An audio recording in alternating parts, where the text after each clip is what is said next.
She certainly doesn't handle it in the most mature way. Let's just put it that way. But she grows.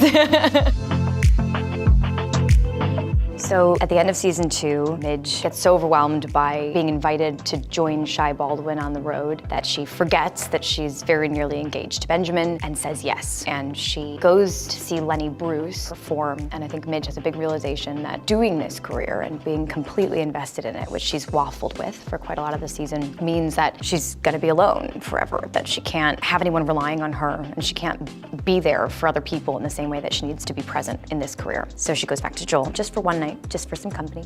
And that's where we end the season. So we begin season 3, literally still in bed with Joel, and then some shenanigans ensue. Abe and Rose are in an interesting place with Midge's comedy. They know about it. The big secret's finally out in the open. I weirdly think that Abe is more accepting than Rose is. I think Rose feels really betrayed by the idea that this daughter that she was so close to, that she saw so much of herself in and had poured so much of herself into, has undermined her, has betrayed her trust this way, is doing something that's so unladylike and so unexpected of her and really frowned upon at this time. Midge has asked Abe to come see her perform outside of that one awful, awful night that he saw in the Catskills. And they are waffling when we first see them. There's still a lot of tension there, and there's a lot of change for all of them happening at once. Lenny, more than anyone else, has inspired Midge. I think she sees what she aspires to be in Lenny. I think she likes his style. She likes how bold and brave and smart he is, how quick he is. He's aspirational in his comedy, but also as a person. And on our show, on our fictional show, they've become friends. And their friendship deepens during this season. They have a really sweet relationship. There's so much support there, and they bounce off of each other. It's a very different relationship with Lenny than Midge has with any other character on the show. Between Lenny and Susie, those are the two people who told Midge that she could do it when maybe she wasn't even so sure that she could, and now she believes them.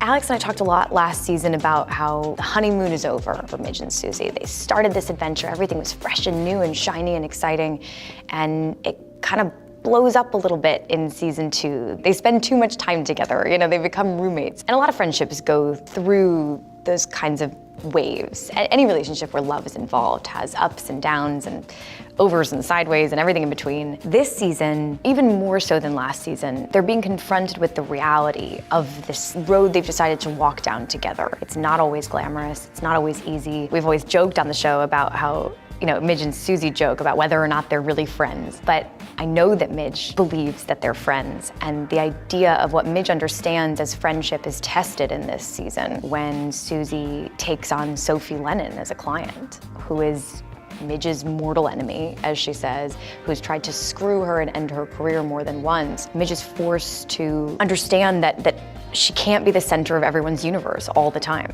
that other people have other needs and need to be able to take care of themselves as well as her, and that you can maintain a friendship where everyone is getting what they need. That's a big piece of growth for Midge, and a huge step forward in their relationship. Once they cross that hump, you see them both relax into a rhythm and a groove that we've never really seen from the two of them. They're having experiences together for the first time. They're having some experiences apart, and that makes their relationship deeper and more intimate. Midge comes from a very sheltered environment. She is accustomed to being the center of everyone's universe, including her own. That's how she's lived her entire life. And suddenly, not only is she not the center of the universe she thought she would be for the rest of her life, but this huge risk that she's taken in entering into this relationship with Susie is maybe headed the same way. When Midge finally says to Susie, I want you to be successful also, and I recognize that means that sometimes I have to compromise,